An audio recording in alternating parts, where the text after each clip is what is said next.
Tehran says it has not yet decided whether it will attend peace talks with the United States and Pakistan. Iran's President Masoud Pezeshkian called the approach of US officials contradictory. Donald Trump said his vice president would arrive in Islamabad tonight, but there has been no official word from the vice president's office. Earlier, Tehran said it would retaliate for what it called an act of piracy after the US Navy attacked and then boarded an Iranian cargo ship. Vacate your engine room. We're prepared to subject you to disabling fire. A US Navy destroyer gives a final warning to the Iranian cargo ship Tuska before blowing a hole in its engine room. Hours later, under cover of darkness, US Marines approached the disabled vessel in helicopters, propelled down ropes and took control of the Iranian ship. US President Donald Trump said that Tuska was given fair warning to stop, but the crew refused to listen. Tehran called it a violation of the ceasefire and an act of piracy and promised to retaliate. Iran's state media claimed drones were fired at US military ships, but there have been no reports of damages.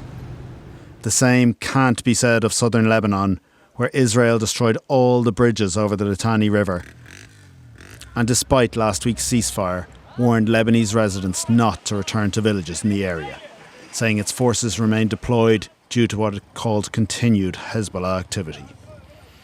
The IDF has also issued an apology after a photo emerged showing an Israeli soldier smashing a statue of Christ in southern Lebanon. The ceasefire there is due to expire next weekend, but with the ceasefire in Iran set to expire on Wednesday, Pakistan is preparing for a second round of peace talks between Tehran and Washington. Donald Trump said JD Vance would arrive in Islamabad tonight, but there has been no official announcement from the Vice President's office. Tehran said this morning it had not yet decided if a delegation would travel to Pakistan, though this evening Iranian President Pezeshkian called the approach of US officials in recent days non-constructive and contradictory and vowed never to bow to their request to surrender. For now, the fuel ships stuck in the Arabian Gulf will have to wait. Fergal Gallagher, RTE News. Well, our Washington correspondent Jackie Fox is standing by. And Jackie, when we spoke to you last Friday, the picture was so different. The Strait of Hormuz was open. It looked like those US-Iran talks were set to go ahead. Today, the strait is closed and, well, those talks, they seem to be very much in doubt. Yes, Tommy, we're in a very different place since we spoke last Friday, when everything appeared to be going in the right direction. There was that glimmer of hope that this war would end soon. But with all of those developments over the weekend, the heated rhetoric, the action, those 2 steps forward are now 5 steps back, and it has really undermined any trust built between the two sides over the last week. The latest from here in Washington is that a US delegation will travel to Pakistan for talks. That delegation, the same one as last time, made up of Vice President JD Vance, Steve Witkoff and Jared Kushner. Now, the US President had an interview with the New York Post, and he said in that JD Vance was on the way. Those comments turned out to be very premature because it was not the case. It is being reported that the delegation will travel very soon, but we still don't know if the Iranians are going to be at the table. So while the timings of departures and talks are unclear, what we do know is that ceasefire between the United States and Iran is due to expire tomorrow night. So this is really adding a sense of urgency to things, even though that deadline could be extended. A lot of uncertainty. Jackie Fox in Washington, thank you.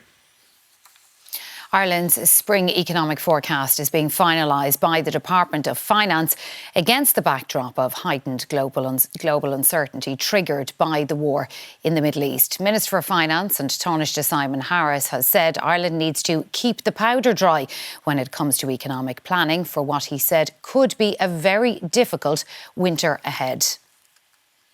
Well, our political correspondent Micheál Lehane is standing by now.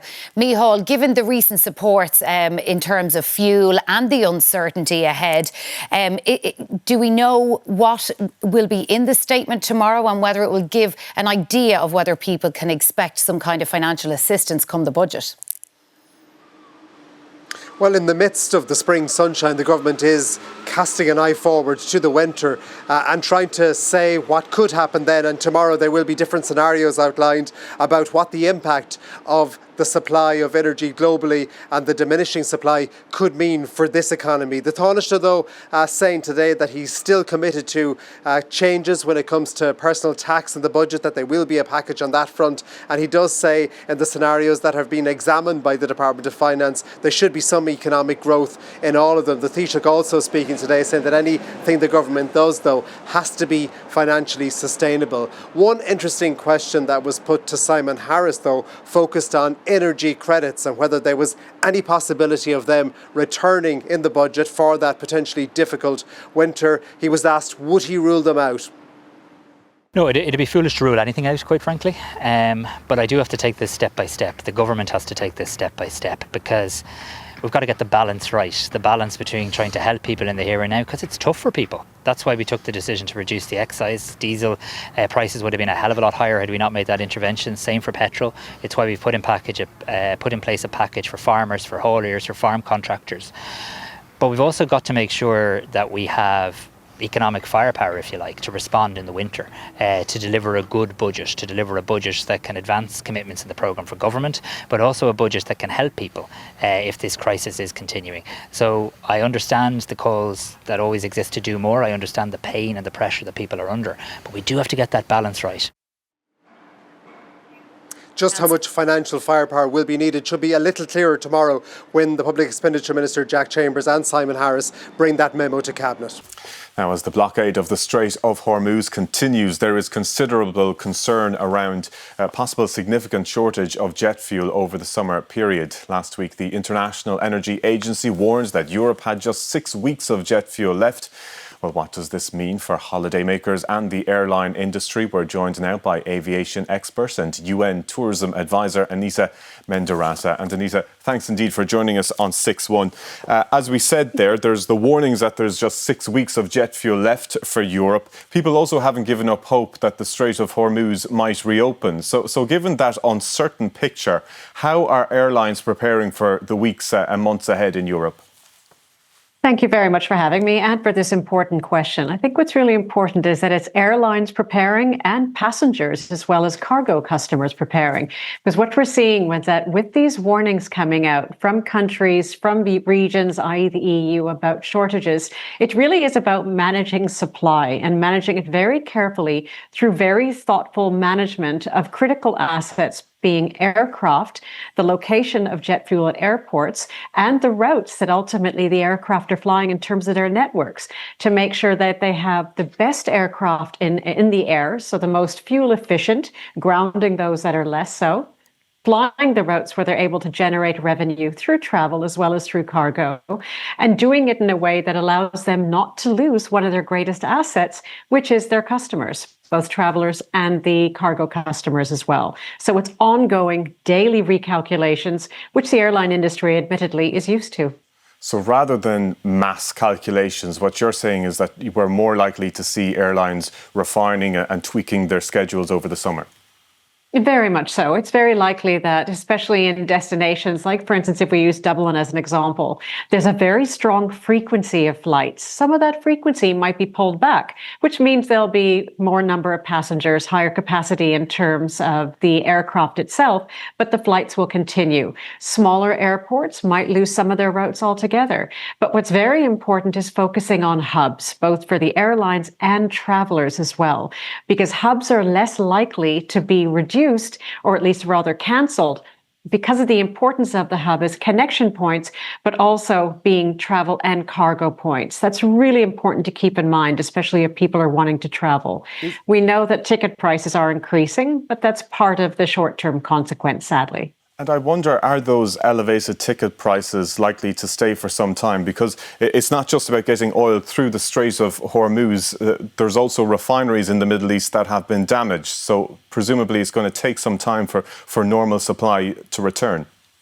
Indeed. This crisis has put a real focus on how jet fuel is so different from raw crude. So when raw crude comes through in the barrels of all the oil, that still needs to be refined into jet fuel. And that is required through, in the Middle Eastern context, in refineries in the Middle East, many of which have actually been damaged through the conflict, so their capacity is dropped. Equally important as well is that jet fuel is not stored in long durations at the point of final usage, so at the airports. It might be a few days worth of storage that is normally kept at Dublin, not weeks and months worth, because of the nature and the stability, sensitivity of jet fuel and its usage in airlines. So again, it's a very careful way of monitoring these supplies, but making sure that from an economic and social perspective, the limitations on jet fuel are minimized in terms of the impact it has economically and socially, especially for island nations. Very good. Good to talk to you. Anita Mendoraza, aviation expert and UN tourism advisor. Thanks indeed for speaking to us here on 6-1. Thank you so much.